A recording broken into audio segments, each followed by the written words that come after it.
अच्छा जी, हमारी जो अगली कहानी है वो भी बहुत दिलचस्प कहानी है और फॉर्चुनेटली वो भी साउथ ईस्ट एशिया से ही कहानी ली गई है।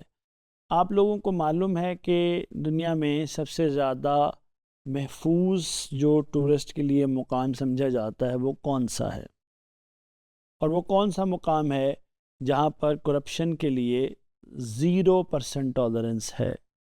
बिल्कुल आपने दुरुस्त बताया, उस मुकाम का नाम है सिंगापुर। और ये जो हमारी कहानी है इसका उन्वान है Singapore rebuilding and commercial success. देखिए, सिंगापुर जो है वो भी 19 आप समझें कि 50s में गरीब मुल्क था। ये मलेशिया का हिस्सा था और इसने मलेशिया से आज़ादी हासिल की और इसको एक मिराकल नेशन का नाम दिया जाता है।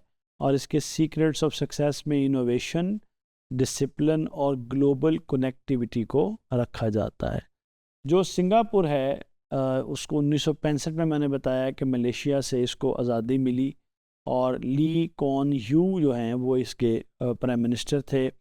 इसको बहुत सारे जो चैलेंजेस हैं उनका सामना करना पड़ा। इसके पास कोई नेचुरल रिसोर्सेज नहीं थे, वहाँ पर एथनिक टेंशन्स बहुत थी, अनएम्प्लॉयमेंट बहुत थी, जो घर हैं उनकी बहुत कमी थी, सैनिटेशन का निज़ाम अच्छा नहीं था, इंडस्ट्रियल बेस ना होने के बराबर थी। फिर जो मलेशिया से वो निकल गए तो उससे उनकी इकनॉमिक आउटलुक और ज़्यादा ख़राब हो गई। अब देखना यह है कि वो कौन सी स्टेजेस थी जिनसे गुजर कर सिंगापुर वो बना जो आज सिंगापुर कहलाता है। तो सबसे पहले तो 1965 से 1975 के 10 साल हैं जिनको era of industrialization and job creation कहा जाता है। उसने बहुत ज़्यादा सिंगापुर ने इन दिनों में फॉरेन डायरेक्ट इन्वेस्टमेंट को अट्रैक्ट किया और वहाँ पर उन्होंने ये जो अट्रैक्ट किया एफडीआई को, इसके अंदर उनकी जो रोल है वो उनकी पॉलिटिकल स्टेबिलिटी, एफिशिएंट इंफ्रास्ट्रक्चर और इंग्लिश स्पीकिंग वर्कफोर्स ने प्ले किया। उन्होंने लेबर इंटेंसिव इंडस्ट्रीज़ पहले डेवलप की, जिस तरह टेक्सटाइल है, शिप बिल्डिंग है और इलेक्ट्रॉनिक्स है। और इसी तरह उन्होंने इकोनॉमिक डेवलपमेंट बोर्ड बनाया है जिसका काम जो इंडस्ट्रियल स्ट्रेटजी है वो बनाना या उसको प्लान करना था। 1970 से 1980 तक वहाँ पर इंफ्रास्ट्रक्चर और पोर्ट डेवलपमेंट हुई। उन्होंने सिंगापुर की जो पोर्ट है उसको मॉडर्नाइज़ किया, उसको ग्लोबल मैरीटाइम हब बना दिया। फिर इसी तरह चांगी एयरपोर्ट है जो कि one of the best airport बना। इसी तरह से उन्होंने पब्लिक हाउसिंग और मैस ट्रांजिट है उसका वहाँ पर बहुत ज़्यादा अहतमाम किया। तीसरा, वहाँ पर हाई टेक फाइनेंस और सर्विसेज 1980 से लेकर 2000 तक वहाँ पर उनका जो मैन्युफैक्चरिंग से वो हाई वैल्यू इंडस्ट्री की तरफ शिफ्ट किया। Electronics, precision engineering, pharmaceuticals, banking, insurance और लॉजिस्टिक्स। और इस तरह सिंगापुर जो है वो एशिया का फाइनेंशियल सेंटर बन गया। फिर उन्होंने मल्टी जो नेशनल कॉरपोरेशंस हैं उनके हेडक्वार्टर्स जो हैं उनको अट्रैक्ट किया, क्योंकि उन्होंने बहुत अच्छे टैक्स इंसेंटिव्स जो हैं और जो बिज़नेस ईज़ है वहाँ पर ऑफ़र की।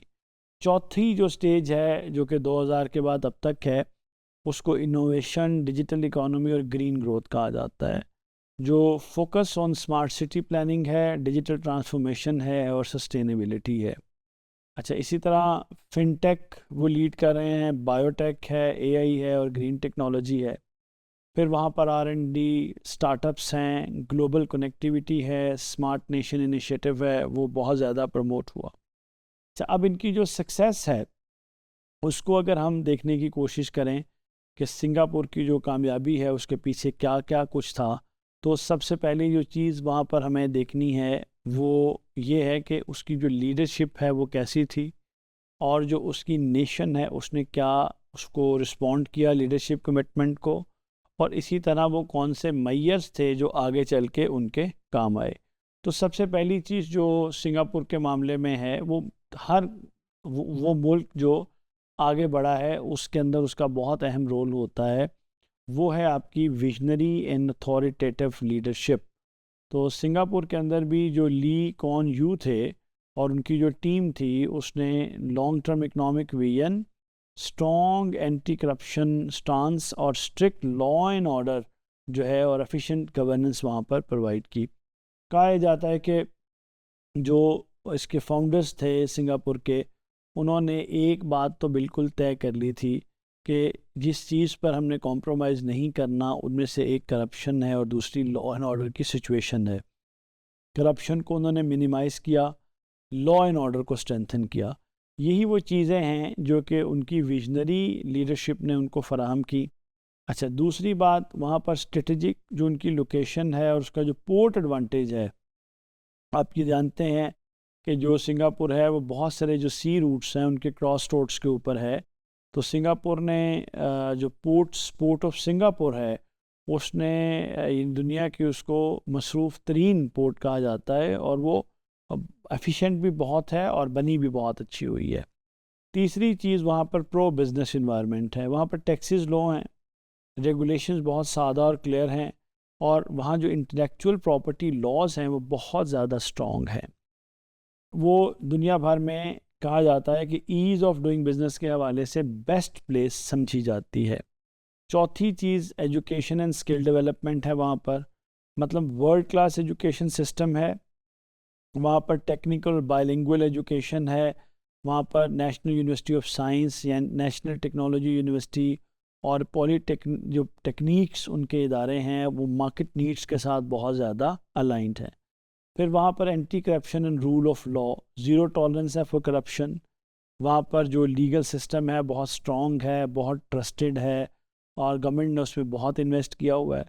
अर्बन इंफ्रास्ट्रक्चर प्लानिंग उनकी वहाँ पर बहुत अच्छी है, पब्लिक हाउसिंग है, क्लीन इन्वायरमेंट है, एफिशिएंट ट्रांसपोर्ट और कनेक्टिविटी है। फिर वहाँ पर डाइवर्सिफिकेशन और इनोवेशन भी है। वहाँ ट्रेड से लेकर मैन्युफैक्चरिंग तक, finance, tourism, digital, life sciences, वहाँ पर R&D, इनोवेशन और एंटरप्रेन्योरशिप जो है वो फंडिंग एंड इंसेंटिव्स के ज़रिए जो है उसको इनकरेज किया जाता है।